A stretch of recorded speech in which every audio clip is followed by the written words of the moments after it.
Deixa eu logo terminar de pentear o meu cabelo aqui para poder dar um recado aqui para o querido pastor Paulo Marcelo. Depois você pode pesquisar. Na época da ditadura militar, no final da ditadura, no início dos anos 80, o número percentual de evangélicos no Brasil era 6,6% no início da década de 80, final do regime militar. O regime militar termina em 84, 85, quando então inicia a redemocratização. Os anos 80 a 90, quando inicia os anos 90, o número de evangélicos no Brasil é 9%, ou seja, cresceu 2,4% nesse período em 10 anos. Mas quando inicia os anos 2000, a década de 2000 a 2010, o crescimento foi de 64% e o número que nós chegamos de evangélicos no Brasil foi de 22,2% de evangélicos. Um crescimento de 64%, o número de 22,2% de evangélicos, que matematicamente daria 42,6 milhões de evangélicos. Ou seja, o período que a igreja mais cresceu na sua história no Brasil foi de 2000 a 2010. Agora, paz, meus senhores, de 2002 a 2010, quem é o presidente do Brasil é o nosso querido Luiz Inácio Lula da Silva, Lula. E aí eu pergunto aos senhores e senhoras, onde está o comunismo se, quando Lula está no governo do Brasil, é o momento em que a igreja mais cresce? E para crescer tem que ter liberdade de culto. E mais do que isso, a igreja precisa alcançar as mídias, o poder econômico e fazer com que as suas frentes possam alcançar as multidões. Pai do Senhor, meu querido Paulo Marcelo, você que se diz que é pastor, né, que já disse que era pastor da Assembleia de Deus, Ministério Belém, mas já foi desmentido aí pela liderança do Ministério Belém. Possa ser que em algum momento o senhor já foi pastor do Belém, possa ser, que eu não sei, mas se foi um dia, hoje não é mais, né?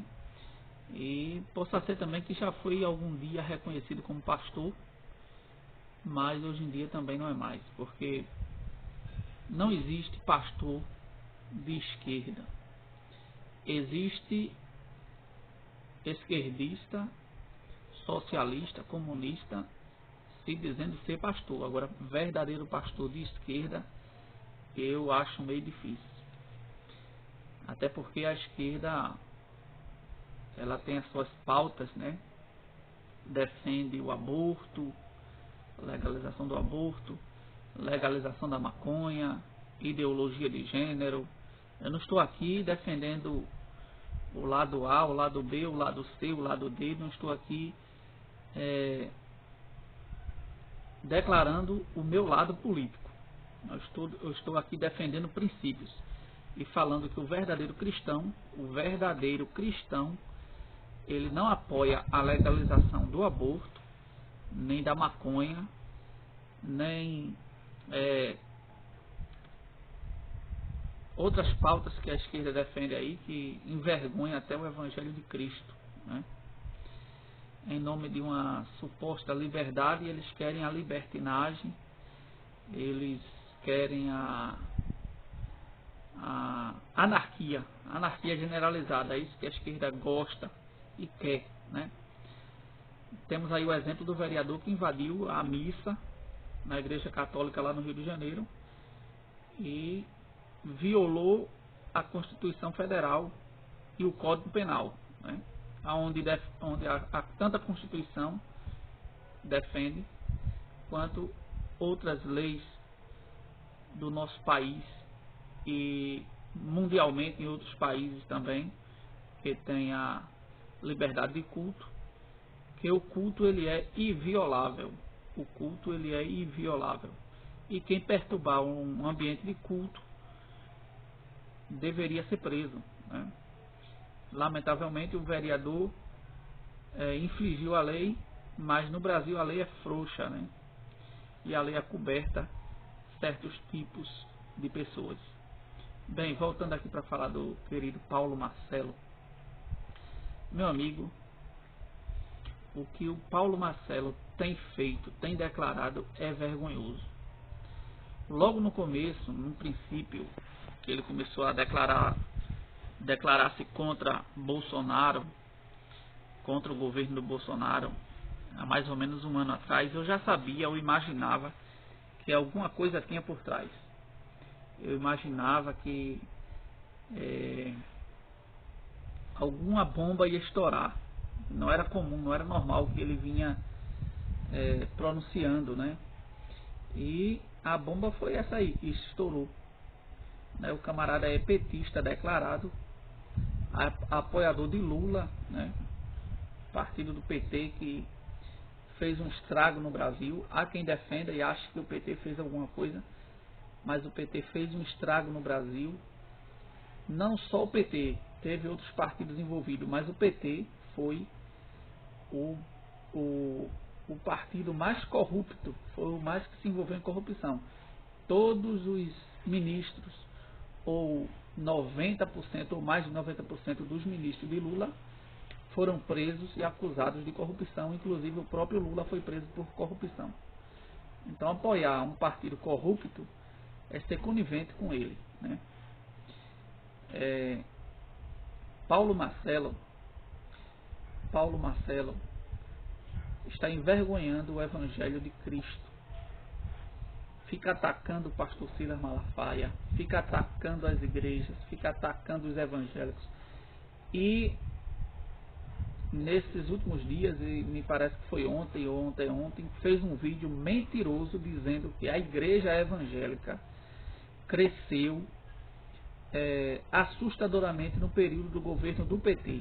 Então ele associou o crescimento da igreja, dá vontade de dar uma grande gargalhada porque é uma grande piada, associar o crescimento da igreja à gestão do PT é uma vergonha.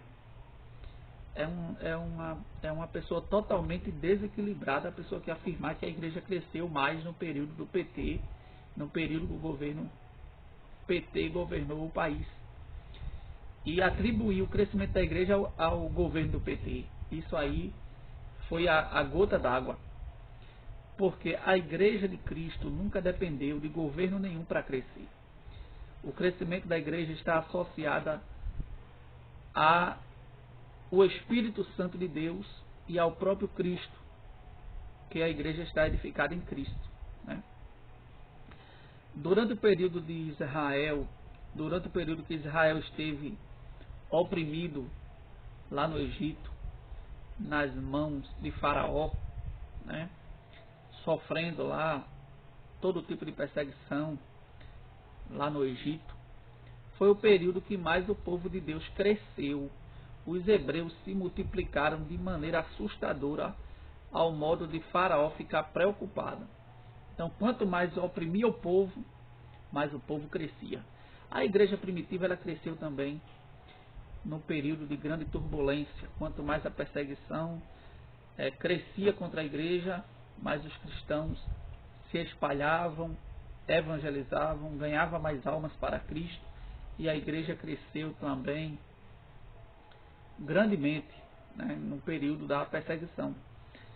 Então não existe essa lógica de a igreja crescer no tempo do PT, né, porque o PT era bom, porque o PT ajudou a igreja, porque o PT não perseguia a igreja. Nenhum partido de esquerda, nenhum político de esquerda gosta de crente. A verdade é essa. Nenhum político e nenhum partido de esquerda respeita, considera, ama ou tem consideração pelos crentes. Nenhum.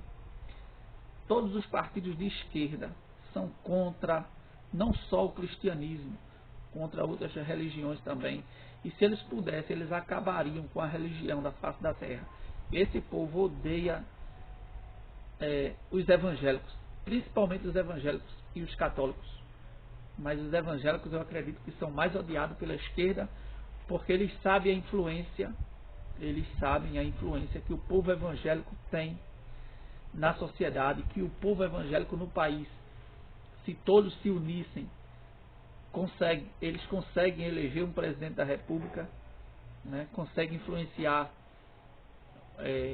na política brasileira, no Senado, no Congresso. Sabendo disso, a esquerda mete o pau nos evangélicos, mete o pau nos pastores. Lula disse que se ele ganhasse de novo, ele iria colocar os pastores no devido lugar deles. Ou seja, Lula é totalmente contra o evangélico na política, e principalmente pastor. Entendeu? Aí agora eles querem dar uma de amigos dos evangélicos. Aí o PT deu um tiro no pé escolhendo Paulo Marcelo. E eu não sei qual dos dois é o mais picareta, se é Lula ou se é Paulo Marcelo, né? Que Lula está enganando Paulo Marcelo e Paulo Marcelo está enganando Lula, porque Lula convocou Paulo Marcelo pensando que Paulo Marcelo tem influência, pensando que Paulo Marcelo é uma grande liderança no meio evangélico. Então Lula está enganando Paulo Marcelo, talvez prometendo alguma coisa para Paulo Marcelo, e Paulo Marcelo pensando que vai ganhar alguma coisa, e no final ele vai ser decepcionado, né? Ele vai, quer dizer, decepcionado ele já está a partir de agora, mas a decepção dele, a vergonha dele vai ser tão grande que eu não sei onde ele vai botar a cara dele depois das eleições de 2022. Quando findar agora o ano de 2022, que iniciar 2023, eu vou fazer questão de procurar Paulo Marcelo aí nas redes sociais. Não é procurar ele pessoalmente não, que eu não tenho nenhum interesse de procurar ele pessoalmente, e se eu visse ele pessoalmente eu diria para ele que voltasse ao primeiro amor, tivesse vergonha, né, desse papelão que ele está fazendo, e tomasse uma postura de homem primeiro e depois postura de cristão, né?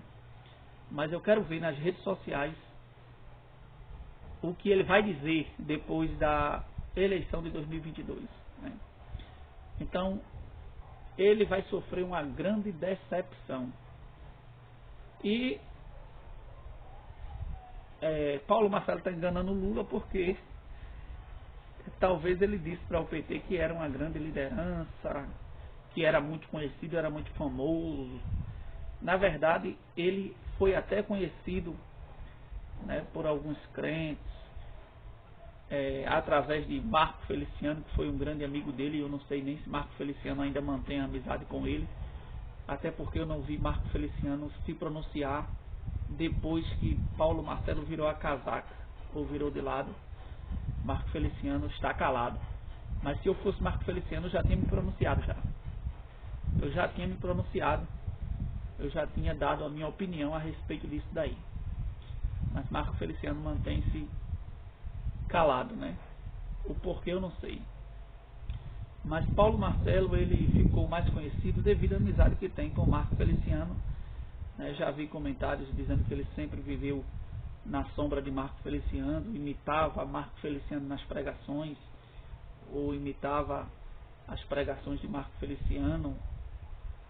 Eu sei que o jeito de Paulo Marcelo pregar é bem parecido com o Marco Feliciano, mas isso aí não vem em questão, porque talvez ele veja Marco Feliciano como uma grande influência, né? Mas infelizmente ele não aprendeu nada com Marco Feliciano. Não aprendeu nada, né?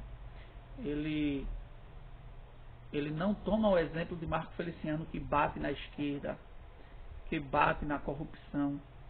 Paulo Marcelo, lamentavelmente, aí se abraçando com os corruptos, né?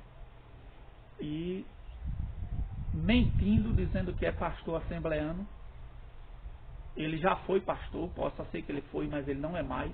A própria liderança da igreja Ministério Belém desmentiu e disse que ele não tem vínculo nenhum com a Assembleia de Deus. Passou um tempo lá no Agenor Duque, talvez para casar com essa esposa atual que ele tem agora, que conheceu lá, possivelmente, né? E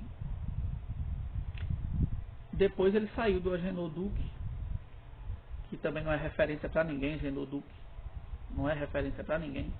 Tem gente que pode até dizer, mas irmão, você está falando essas coisas aí, talvez seja inveja. Eu não tenho inveja de herege. Não tenho inveja de herege.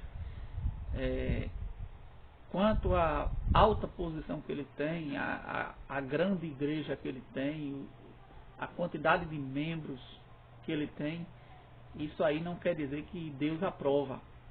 Não quer dizer a aprovação de Deus. Tem gente que se engana com isso. Acha que porque um pastor tem uma grande liderança, porque um pastor tem grandes membros, muitos membros, grandes quantidades de membros em muitas igrejas, acha que isso significa a aprovação de Deus. Aí se engana com essas coisas, né? Mas Paulo Marcelo vivia lá no Agenor Duque. Depois disse ter voltado para a Assembleia de Deus.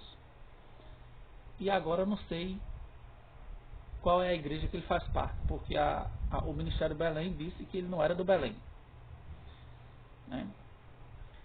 Então, quem é o pastor de Paulo Marcelo? É Lula? Lula já disse em uma live aí, disse que tinha até jeito de ser pastor. Então, quem é o pastor de Paulo Marcelo? Aí eu quero saber quem é o pastor, qual é a igreja que ele congrega, qual é a igreja que ele pastoreia. E aí? Ninguém sabe. Então, como um homem desse se coloca como influente no meio evangélico? Como um homem desse acha que vai arrebanhar ou conseguir ou conquistar eleitores para Lula? Pelo amor de Deus, não vai conseguir não. Se Paulo Marcelo conseguir 10 votos para Lula, já é um milagre. Se Paulo Marcelo conseguir 10 votos, 10 para Lula, já é um grande milagre.